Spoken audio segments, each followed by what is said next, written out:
আম্বিয়া। 10 বছর ধরে কাজ করছেন সিটি কর্পোরেশনের পরিচ্ছন্নতা কর্মী হিসেবে।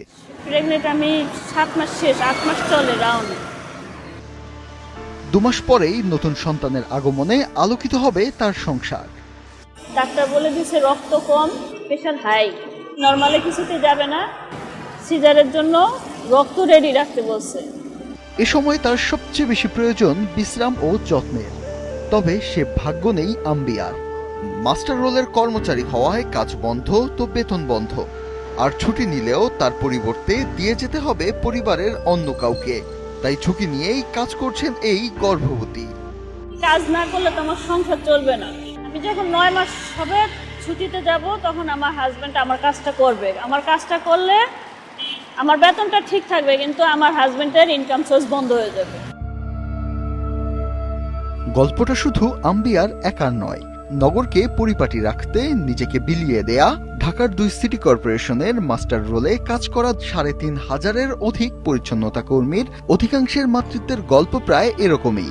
কেউ গর্ভাবস্থাতেও বাধ্য হয়ে কাজ করছেন, আবার কেউ আর্থিক অনিশ্চয়তার কারণে সন্তান নেয়ার সিদ্ধান্ত পিছিয়ে দিচ্ছেন।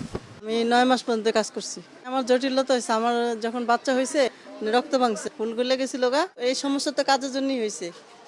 ছুটি তো আমাদের নাই, আমরা ডেলিভারি লোক, যেদিন কাজ করে ওদিন বেতন, কাজ করি না বেতন নেই। 4 মাস 5 মাস ঘরে থাকা লাগবো, খাইবো কি? অনেক মা বোনেরও এই চিন্তা ভাবনা করে বাচ্চা কাচ্চা নেয় না। রাস্তার ধুলোবালি, আবর্জনা ও মৃত প্রাণীর দেহ অপসারণের সময় প্রতিনিয়ত সংক্রমণ ও স্বাস্থ্য ঝুঁকির মুখে পড়েন এসব পরিচ্ছন্নতা কর্মীরা। কুত্তা মরিয়া তাই, বিলই মরিয়া তাই, গুড়ে মূত্রে সবই লই। আগে 4 করে সাবান পাইতাম আমরা, সাবানও দেয় না। কতদিন টাকা দিচ্ছেন, টাকাও দেয় না।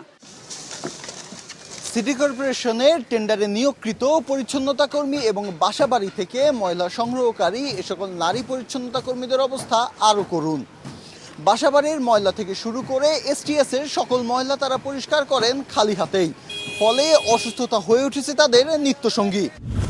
যুক্তরাষ্ট্রের ন্যাশনাল লাইব্রেরি অব মেডিসিনে প্রকাশিত এক গবেষণায় দেখা যায়, ঢাকায় স্যানিটেশন কর্মীদের প্রায় 87% শ্বাসতন্ত্রের রোগে ভুগছেন। 75%-এর বেশি ত্বকের সমস্যায় আক্রান্ত।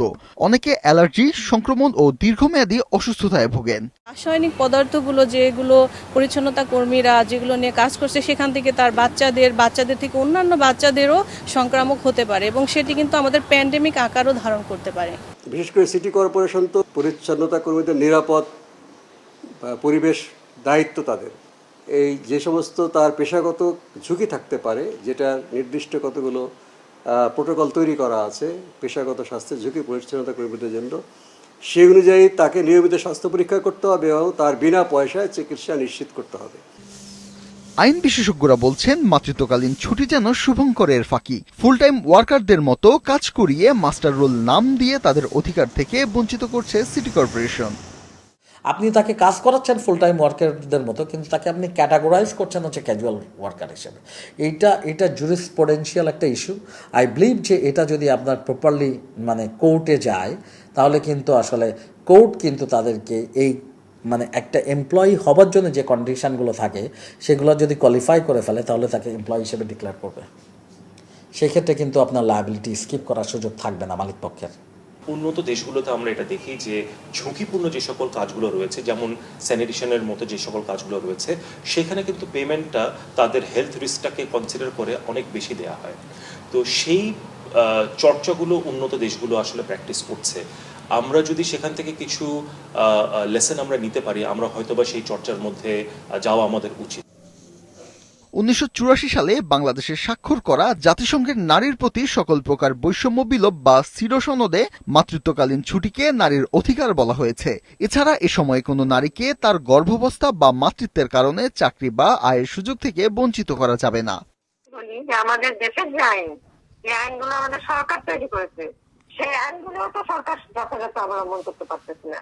আমাদের দেশের এইটা হচ্ছে একটা বড় সংকট। আইন থাকে, কিন্তু আইনের বাস্তবায়নের ক্ষেত্রে অসংগঠনপূর্ণভাবে বাস্তবায়িত হয়ে যায়। সেইটা রিফ্লেক্ট সিডো সনদের ক্ষেত্রেও হয়েছে। ঢাকা দক্ষিণ সিটি কর্পোরেশনের প্রধান নির্বাহী কর্মকর্তা দিলেন অদ্ভুত ব্যাখ্যা। তার কথা, মাতৃত্বকালীন ছুটি পাবে, তবে কোনো সুবিধা পাবেন না। কাজ নেই, বেতন নেই, একটা কিন্তু বলা আছে, সে বেতন নিয়ে করি। তিনি হয়তো মাতৃছুটি বুক করলে হয়তো তিনি আমাদের এরকম সাধারণ কর্মী যেরকম পায় স্থায়ী কর্মচারী, সেই সুবিধাটা হয়তো তিনি পাবেন না, কারণ আমরা সেই সুবিধা দেওয়ার সুযোগ আমাদের কম। বাট ছুটি নিতে কোনো সমস্যা নেই। আর বিষয়টি খতিয়ে দেখে ব্যবস্থা নেওয়ার কথা জানান উত্তর সিটির প্রশাসক। আমি আমার নিজের তহবিল থেকে কিন্তু তাদেরকে সহযোগিতা করি। তো বেতনের বিষয়টা সেটা আইনি বিষয়, তো সেই বিষয়টা হয়তো আমি জেনে আপনাকে জানাতে পারবো। এই মানুষগুলো স্বপ্ন দেখে, তারা যেভাবে পরিষ্কার পরিচ্ছন্ন করে সুন্দর করে রেখেছে চারপাশের পরিবেশ, ঠিক তেমনি সুন্দর হবে তাদের জীবন। নিশ্চিত হবে ন্যায্য মজুরি, মৌলিক মানবাধিকার ও নিরাপদ কর্মপরিবেশ। ফাইহান হামিম, মাছরাঙা সংবাদ, ঢাকা।